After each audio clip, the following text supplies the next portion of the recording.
السلام عليكم ورحمة الله تعالى وبركاته. داود الهامبا ميل كستود naga daawanaysan daafaca caalamka ku soo dhawaada barnaamij gaar ah oo aan la yeelan doono mid kamid ah qoraayada. Barnaamijkeena maanta waxa daba marti nooga Xuseen Maxamed Ibrahim oo ah qoraayada dawladda deegaanka ku sugan kaasi oo qoray buug la yiraahdo U Hiili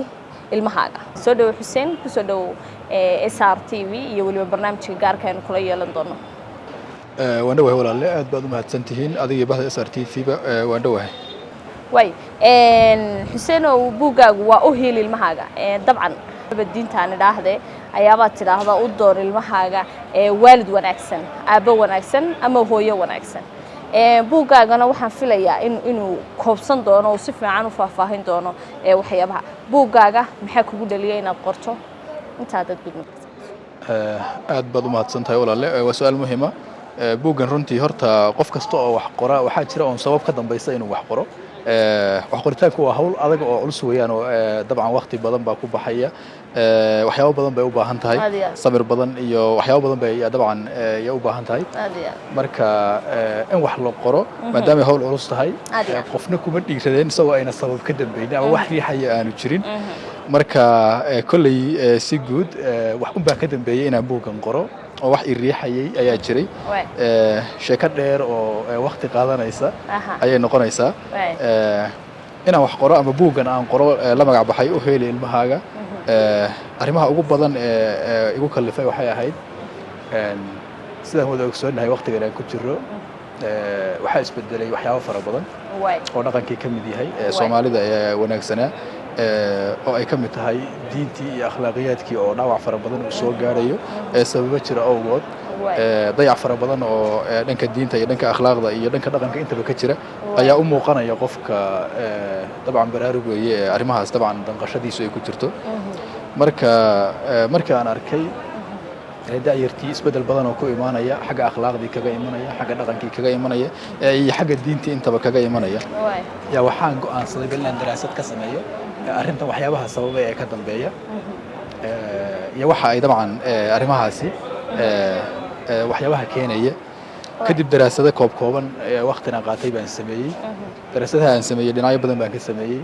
dhinaca goobaha waxbarashada aan ka sameeyay diinta kuwa lagu bartay iyo goobaha maadiga lagu bartay waan ka sameeyay dhinaca familka ama xaafadaha waan ka sameeyay si guud bulshada iyo goobaha isugu yimaadaan baan xoog ka ururiyay fara badan kadib wixii ii soo baxay xogtaas aan ururiyay daraasada iga soo baxay ayaa waxaan go'aansaday bal inaan waxaas wax ka qoro kadib waxaan ku ogaaday daraasada arrimaha dhaqanka iyo akhlaaqiyadka iyo diinta intaba dhaawac u keenaya waxyaabaha sababtoo ah inay tahay caruurtii iyo waalidkii oo xiriir ka dhaxaynin caruurtii iyo macallinkii wax barayay oo xiriir ka dhaxaynin macallinkii wax caruurta barayay iyo waalidka caruurta wax loo barayay oo iyagana aan xiriir ka dhaxaynin kadib markaan intaas soo ogaaday ayaa waxaan go'aansaday bal inaan qoro dhigaal tilmaan ka bixinaya bal habkii caruurta iyo waalidka la isugu xidhi lahaa ee ugu habooneyd bal habkii caruurta iyo macallinka la isugu xidhi lahaa bal habkii waalidka iyo caruurta la isugu xidhi lahaa dabcan macallinka iyo waalidka la isugu xidhi lahaa bal inaan inahaas wax ka qorqoro ayaan go'aansaday kadib arrintan markaan go'aansaday waxaan dabcan haddana inaan wixii maadaama aan dhaqan iyo diin iyo akhlaaq intaba inaan dabcan wax ka dhaha aan rabo inaan wixii ku saleeyo shariicada islaamiga oo referensiga ama tixraaca aan raacayo uu yahay oo noqdo ama tilmaanta aan qofka siinayo ee aan qofka ku soo dhaweynayo inay noqoto aayadii iyo xadiidkii iyo diinta waxa ay ka qabtay dhigaalkan aan marka soo saaray oo U Hiili Ilmahaaga aan ugu magac daray saasuu marka buugani iyo ku soo baxay bay ahayd oo aan Xuseen oo markaad leedahay ama buugaaga ciwaankiisu uu yahay U Hiili Ilmahaaga dad badan waxay isweydiinayaan yacni qofka buugan qoraya ma yahay isaga laftiisu qof ilmihiisa u hiiliyay guursaday u xulay hooyo wanaagsan dabadeetana ama qof inta uu guursaday ku fashilmay dabadeetana waxyaabihii fashilka keenay iyo qoysas badan intuu darsay marka Xuseen ma guursaday waa su'aal muhiim ah weeye aadna waa la ii weydiiyay inta adii ka horeysay buugan meelo fara badan baan ku soo bandhigay in badan su'aasha waa la ii weydiiyay ama meel aan ku bandhigay hal iigu weydiiyo ama emailada waxa la iigu soo diro fariimaha ii soo dhacaya iyo kamid ahayd marka aan jawaab kooban bixiyay horeyna waa u bixiyay anigu ma guursan wali wax dheer ma samaynin laakiin daraasada aan sameeyay ayaan ku ogaaday xiriir la'aanta ka jirta waalidka iyo caruurta kadib tilmaanta san horeba kugu sheegay aan raacayo inay waalidkii carruurta isugu soo xidhmaan aan u qaadanayo waa kitaabkii iyo sunnadii anoo tilmaamihii ka soo qaadanaya aayaadkii iyo xadiistii soo qaadanaya sida ugu wanaagsan ee ilmaha loo tarbiyayn karo iyaga ka soo xiganaya sida ugu wanaagsan ilmaha xiriir wanaagsan loola samayn karo ka soo xiganaya inahaasaan ka sameeyey iyo qisas fara badan oo qur'aanka iyo maxaan ku dhahay aan ka soo qaatay sunnada intaba way xuseen buuggaaga markaynu saa u eegno waxyaabo badan buu ka hadlayaa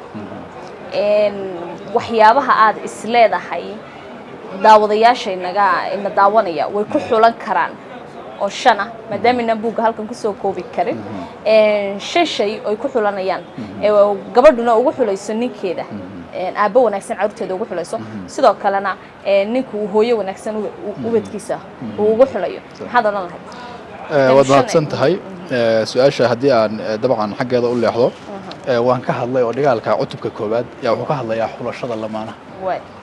marka xulashada lamaanaha markii aad dhahdo laga yaabo dadka qaarkood inay ula kacaan talo muxuu ka sheekayn doonaa ama gabadh noocaas ama wiil noocaas in dhanka loola jeedsado waxa aad la weydiin jiray markaad xulashada lamaanaha leedahay ma gabadh qurux badan raadsaa ma wiil kana raadsaa aad baa la weydiin jiray waxa koobsanaya haddii qofku uu dabcan u jeedsado inuu xulasho sameeyo uu damo wuxuu ka soo helayaa sunnadii buu ka soo helayaa waxa weeyaan oo rasuulka kaleey salaatu wasalaam yaa ka hadlay xulashada oo waxa weeyaan habkii ugu fiicnaa wax loo xulan lahaa isaga ayaa inoo sheegay marka taasaa kuugu filan inaad intaad qaadato aad wax ku xulato yani wax kale oo aqliyad kale iyo dad kale ay oraahoodii aragtiye kale uma baahanaysid markaad sunnadii la daristo qur'aankii la daristo yani habka ugu wanaagsan ee qofka wanaagsan ku xulanaysa iyaga aad ka soo dheehanaysaa marka haddii aan labada su'aalood jawaabtooda ama su'aasha jawaabteeda aan soo koobo waxaa jira xadiis rasuulka uu kaga hadlay alayhi salaatu wasalaam xagga wiilka oo kale marka uu ka hadlayay xulashada uu tilmaamayay waxa weeyaan xadiis rasuulku kaga hadlay jira buugga cutubkiisa koowaad bay labada xadiis bay ku jiraan marka xadiidka koowaad waxaa warinaya saxaabiga Abu Hurayra la yiraahdo warinaya rasuulka alayhi salaatu wasalaam wuxuu leeyahay tuntakaxul mar'atu ila arba'in haweeneyda waxaa lagu guursadaa ama loogu xishaa guurkeeda 4 arrimood uu soo kala hormariyay rasuulku mid buuna kula dardaarmay wiilka muslimka ee guursanaya inuu ku faraadaygo wuxuu yiri waxaa lagu guursadaa haweeneyda ama loogu xishaa in la guurkeeda iyo xulashadeeda limaaliha hanti ay leedahay wali xasabiha ehelka iyo dadka ay ka soo jeedo wali jamaaliha quruxdeeda iyo banaanta iyo waxa weeyaan ay leedahay wali diinaha diinta dabcan sida ay ugu dhaqantay diinteeda marka mid rasuulku ku dardaarmay wiilka wax xulanaya inuu dabcan uu ku faraadaygo fadfir bidaati diini tarbiyada ka wiil rasuulka alayhi salaatu wasalaam war ku guulayso oo hana weeydi bida diinta leh oo midda xulo marka xadiidkana xulashadii wiilka uu sameeyay soo koobsanaya marka uma baahanayo qofka xadiidkan macnihiisa dhuuxa in uu daraasad kale iyo xog kale u raadsado intanaaba ku filan ba xadiidka rasuulka yaa ugu filan qofka wiilka guurmeerka ah inuu xulasho ka dhigto dhanka gabadhaan hadaba u socdo gabadha waxaa jireedna xadiid rasuulka alayhi salaatu wasalaam uu kaga hadlayo cidda gabadha loo guurinayo ama mudan in gabadha loo guuriyo rasuulku wuxuu yidhi jaakum man tardawna diinahu wa khuluquhu fazawajuuh hadduu idin yimaado nin aad ku kalsoonaataan diintiisa iyo akhlaaqdiisa iyo dhaqankiisa u guuriya وإلا تفعلوه تكون فتنة في الأرض وفساد كبير عليه الصلاة والسلام haddii aad arrintaas samayn weydaan waxaa dhacaysa ama carrada ka dhacaysa fitna weyn fasaad iyo fitna weyn baa ka dhacaysa rasuulka alayhi salaatu wasalaam sababtoo bulshadu waa qoysas isku tagay marka taasina waxay iyadna ay tilmaan buuxda inaga siinaysaa qofkii gabadha in loo guuriyo mudnaa ama qofkii mudnaa inay gabadha guursato oo xulashadiiba halkaa ku dhammaystiran oo rasuulku wuxuu yidhi qofkan haddaad kuba kalsoonaataan diintiisa iyo akhlaaqdiisa iyo dhaqankiisa wuu mudan yahay loo guuriyo doo guuriyo weeyaan buuggaagu sidoo kale wuxuu ka hadlayaa carruurta iyo tarbiyadooda in ilmaha la tarbiyadeeyo iyadoo welibana si wacan iyo jacayl badan la siinayo ilmaha dhinaca markaynu u nimaadno soomaalida carruurtoodu markay goobaha waxbarashada geeyaan waxaad moodaa inay qaab ay u geeyaan inay isaga xareeyaan oo kale oo ayna u geynin inuu ilmahaasi wax ka soo kororsado oo dib ayna u raacin ba ilmahaasi muxuu soo bartay qaab nooceeyu macalinkiisa isagoo ay xidhiidh u leeyihiin ana waxyaabaha aysan ahmiyad badan siiseen taa lafteeda maxaad adigu ka timi aad baad u mahadsantahay su-aashaasi waa su-aal muhiima buuggan waan kaga hadlay oo gudihiisa cutubka labaad baa yaa ka hadlaya qayb ka mida oo macalinka koobaad iyo macalinka labaad buu ka kala hadlaya macalinka koobaad oo qoyskii ilmahan dhalay ah ama ciddii gacanta ku haysa haddii waalidkii ilmuhu ay dhinteen ciddii gacanta ku haysa ah iyo macalinka labaad oo goobtii waxbarashada loo geynaya labadaba wuu ka hadlayaa laba ciwaan buu kaga kala hadlayaa arrintaa daraasad baan ka sameeyey intaana ka hadlay goobo waxbarashooyinka lagu barto oo fara badan baan tegey iskoolada dawladda qaybo ka mid ah iskoolada barayfadka qaybo ka mid ah goobaha madaarista ee diinta lagu barto quraanka iyo waxa weeyaan tarbiyada lagu barto qaybo ka mid ah intaba waan ka sameeyey daraasadda waxaan soo ogaaday arrimo cajiib ah oo aad ku danqaya runtii arrimaha waxaa ka mid ah inaan ogaanayso markaad xogtaa ururiso xiriirka ka dhaxeeya ilmaha iyo waalidku inuu aad u hooseeyo xiriirka ka dhaxeeya macalinka iyo waalidku inuu aad u hooseeyo xiriirka macalinka iyo ilmaha ka dhaxeeya inuu aad u hooseeyo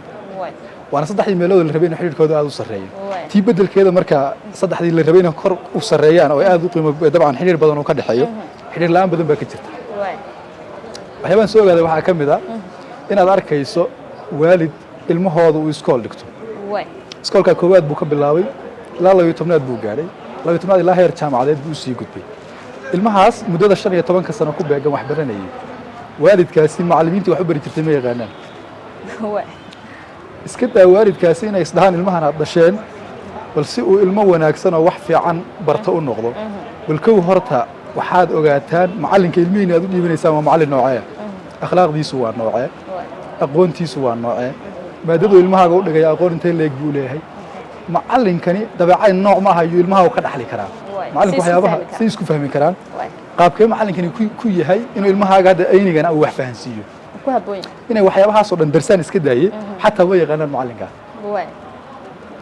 waxyaabahan arkay waxaa ka mid ah maalmaha ka mid ah anuu hooyo waraysanaya ayaa waxaan idhi bal waxaad ii sheegtaa carruurtaada iskoolka dhigata waxay sheegtay inay 4 ilmood iskoolka u dhigtaan laba ka mid ah waa 12aad bay tiri oo fasalkaas dhigtaan laba ka midna waa 6aad bay tiri waxaan ku bal dugsiga magaciisa ii sheeg dugsiga magaciisa mudday raadinaysa waxay ugu tiri carruurtii bay waxay u sheegay jiray bay soo yar xasutay dugsiga magaciisa bay ii sheegtay oo raadin ku soo heshay kadib markii dugsiga magaciisa soo heshay waxaan ku yiri bal waxaad ii sheegtaa dugsiga cidda mas'uulka ka waxay u tiri waa dugsi dawladeed waxaan ku yiri bal cidda maamusha dawladdu waa magac guud uune waa dalada weyn ee dawladda la yiraahdo iskuulo badan oo dawladda maamushaha ii sheeg dugsiga ilmahaaga aad geysay aad rabto inuu ilmahaagu ka soo baxo isagoo wax bartay maamulihii way ii sheegay waxaan ku yiri bal waxaad ii sheegtaa macallimiinta ilmahaaga inay wax soo baraan aad rabto qayb ka mid haddaadan ii wada sheegi karin oo maxaa ka garabay tiri waa dugsiga dawladda oo macallimiinta wax ka dhigay su'aasha intaan weydiinin waan su'aasha waan soo kala dhaafay su'aal kale aan weydiiyey oo intaan daraasadda sameynay aan waalidkooda weydiinay su'aashaas waxaan ku yiri bal waxaad ii sheegtaa carruur ma haysataa waa imsa jira waa ayniyadooda bay kala sheegtay waxaan ku yiri bal carruurtaadaas waxaad ii sheegtaa mustaqbalka aad ka rabto inuu ka soo bixiyo nooca aad rabto inay noqdaan waxay ii tirisay wax wanaagiyo oo fara badan waxaan rabaa inay baariye noqdaan waxaan rabaa inay ehlu mataqaanaa ay diin noqdaan waxaan rabaa inay aqoon-yahan noqdaan waxaan rabaa inay dadka anfacaan in annagana anfacaan in iyagu is anfacaan wax wanaag fara badan bay ii tirisay waxaan ku yidhi maxuma wax fiican baad la doonaysaa laakiin aad gashay intee leeg baad ku leedahay ilmaha aad waxaas wanaag la doonayso ilmaha aad wanaagga la doonayso maxuma waa ilmahaagii waad jeceshay wanaag fiican baad la doontay laakiin gashay intee leeg waa ilmahaagu isagoo maran buu dunida yimaado isagoo aan waxba ku jirin buu soo dhashay weelkana wixii lagu shubtaa laga shubtaa ilmaha aad wanaagga faraha badan la doonayso aad u gashi noocee aad ku leedahay ma ku shubatay wanaagga faraha badan haaydo waan ku shubto waxbaa maraa waxbarashadaan geeyaa waxbay dadaal badan bay sheegtay inay samayso warkaasaan usoo dhaadhacon ku yidhi bal dugsiyada wax ka bartaan iyo cidda wax barta aan isula nimaadno waa markay hooyadii garan waayeyso dugsiga ay geysay magaciisa intay soo heshay ya allah ku soo heshay ciddii maamulaysa iyo macallimiintii u dhigaysay midna way garan waayey cajaa'ibta kale aan arkay intaan xogtan ururinaya waxaa weeye maalinba waxaan ku yidhi islaan yani iyadna waraystay hooyaha waxaan ku yidhi carruur iskoolka ku dhigata ma jiraan laba wiil iyo gabar bay ii sheegtay waxaan ku yidhi galaaskay dhigtaan waxay tihi mid jaamacaddu dhigtaan labada kalena hadda galaaskay u dambeeya iskoolkay dhigtaan waxaan ku yidhi bal waxaad ii sheegtaa noocee rabtaa inay carruurtaasi noqdaan waxay ii sheegtay inay rabto carruurtaasi carruur wanaagsan oo inta hadda ay hooyadii hore ii sheegtay in ka badan bay iyadna sheegtay waxaan ku yidhi carruurtaada aad noocaa la rabto hadda ma yihiin way calaacashay waxay tihi carruurteedu waxaan la rabnay waxbarashadii way inooga daraysaa oo akhlaaq xumo iyo waxbay ka calaacashay kale sababta bal ma ii sheegi kartaa waan ku yidhi adigoo carruurtaada wanaagyada faraha badan la doonaya goobtii waxbarashadana geeyo ilaa heer jaamacadeed qaar sii marayaan waxyaabaha uu noqon waayay akhlaaqdoodii ay hagaagi weydo oo waxaad ka filayso uu ka soo bixi waayo wax ka dambeeya ma ii sheegi kartaa baan ku yidhi eedo waxaan u malayn bay tiri hadee waa un dadkan eega la dhalaya dabeecadooda waxaan ku yidhi dadkan eega la dhalayo dadkaas noocayska dadku ma ahaan ku yidhi dadku waa un dadkii la dhali jiray bay-ada iyo habka loola tacaamulayo baa isbedelay dadku waa un dadkii la dhali jiray marka habkaan ula tacaamulaysa inay wax ka khaldan yihiin ma u malaynaysaa baan ku yidhi waxay igu tiri may u malayn maayo wax ka khaldan yihiin waxaan ku yidhi marka carruurtaada dugsiga aad geysay macallimiintooda bal wax ma iiga sheegi kartaa maamulaha ii sheegtay dugsiga su-aalihii way fara badnaa inaan weydiiye waxaa ka mid ahayd carruurtaada dadka wax u dhiga ma gaala mise waa islaam eedda maxaan ka garan bay tiri waa dadka dawladda iskoolada keentay macallimiinta ka inay islaam yihiin maad u malayn bay tiri dugsigii baan tegey carruurteeda wiil 12aadka ay dhiganayeen macallimiinta wax u dhigta wax tira yar baa muslimka ah way heerkan aynu Xuseen aynu maraynaa yacni inay waalidiintii xidhiidhadaas oo dhan ay yihiin kuwa hooseeya jiilka soo bixi karaan halkaas aynu ka sawiran karnaa way bugaaga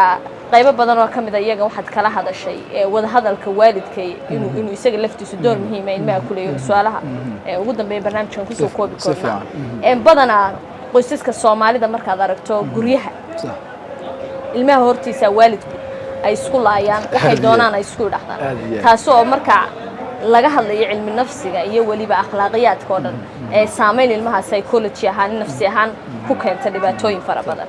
oo ilmahaas uu cadaawad u qaado ama waalidkiisa mid kamid ah ama isagu heer culays naftiisa ku imaada waxyaabo badan uga xumaada taa lafteeda maxaad kaga hadashaa soo koobay aad baad u mahadsan tahay taa lafteeda waan ka hadlay oo cutubka saddexaad ayaan kaga hadlay waalidku inay xiriir wanaagsan ilmahooda la sameeyaan ayaan si guud mar ku sameeyay waxoogaa aan falanqeynaya qababkii talo bixintii wixii iga aadanayd ama inta aan ka karaankayga iyo garaadkayga ahayd baan halkaa ku soo koobay bay ahayd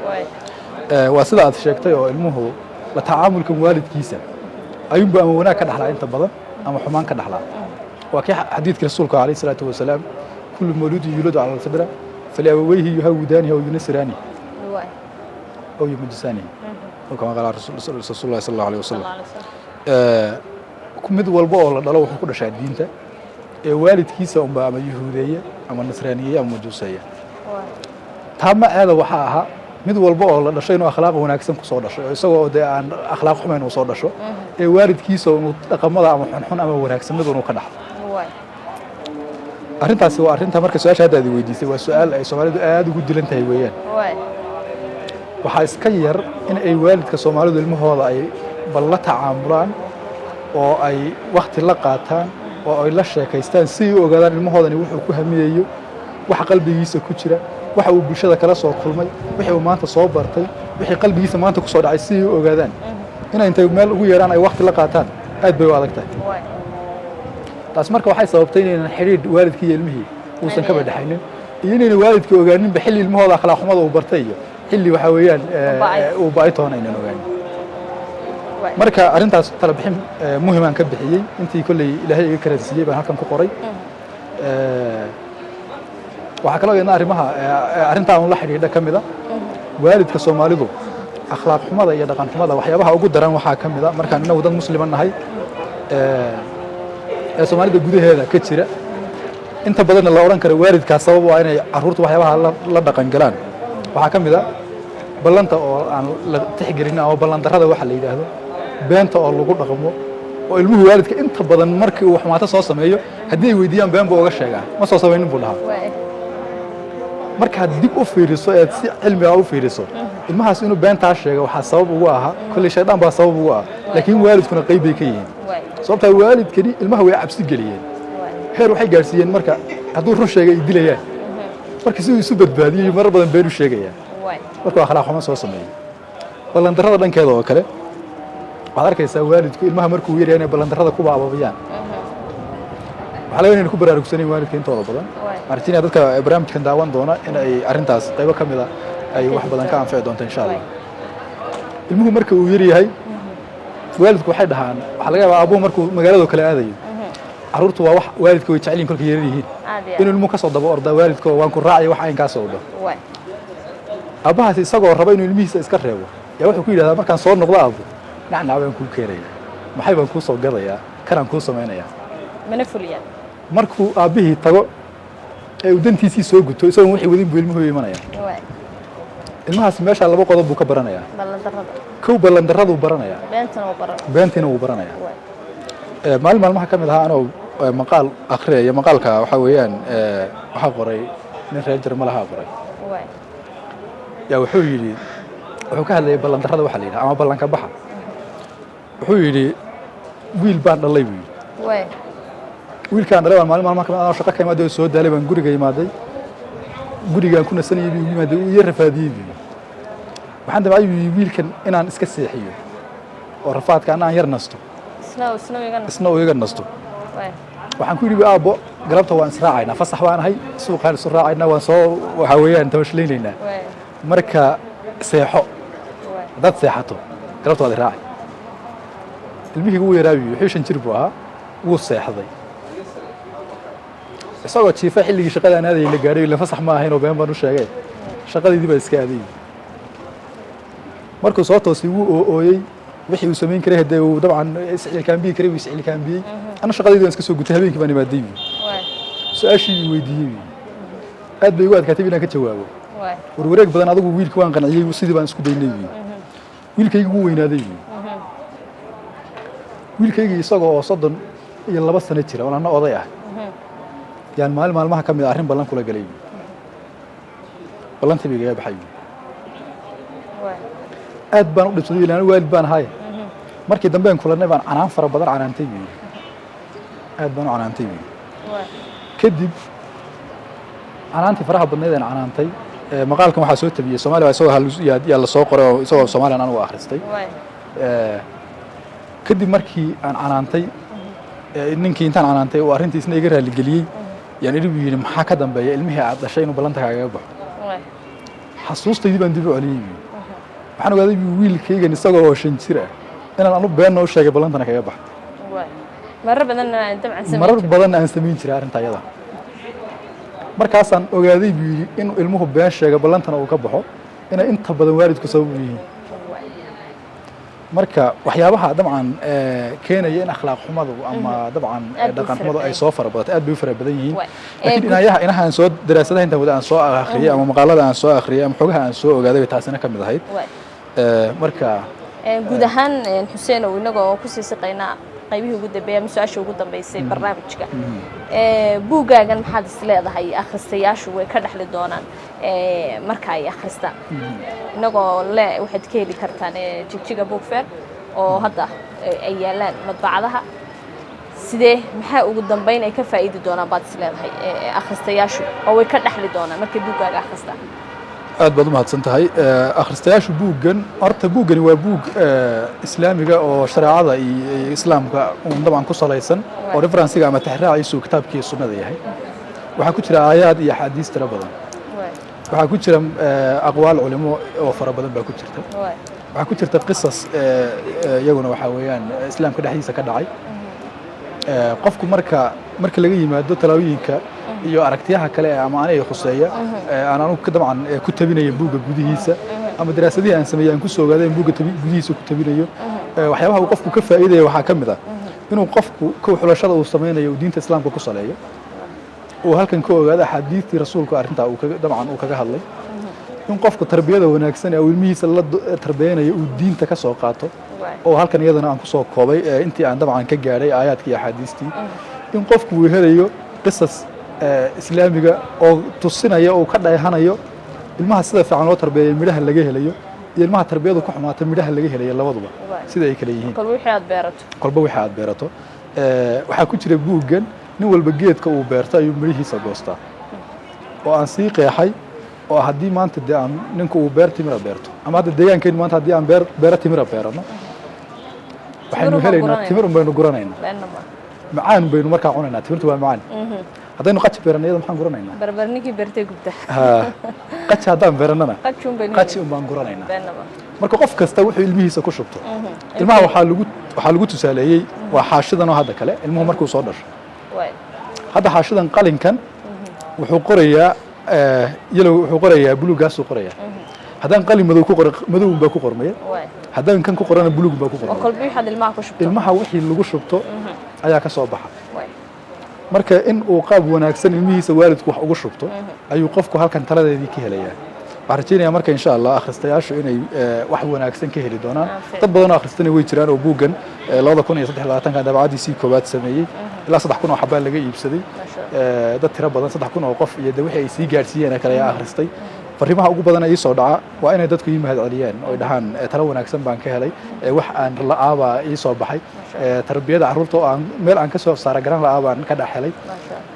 mahadnaq fara badan ayaa dhanka bulshada ka yimaada inta dambe akhrisana waxaan u rajaynayaa in ay alla ku anfici doono talooyinka iyo wax sheega iyo cilmiga ku jiraba inuu anfici doono rajaynaya aad baad u mahadsan tahay qoraa buugaaga qoraagii qoray buugii u heli ilmahaaga intaasina daawdeel barnaamijkan ku soo koobayna intaynu barnaamijyo kale ku kulmayno waxaan kaga tagnaa sidaa amaanaad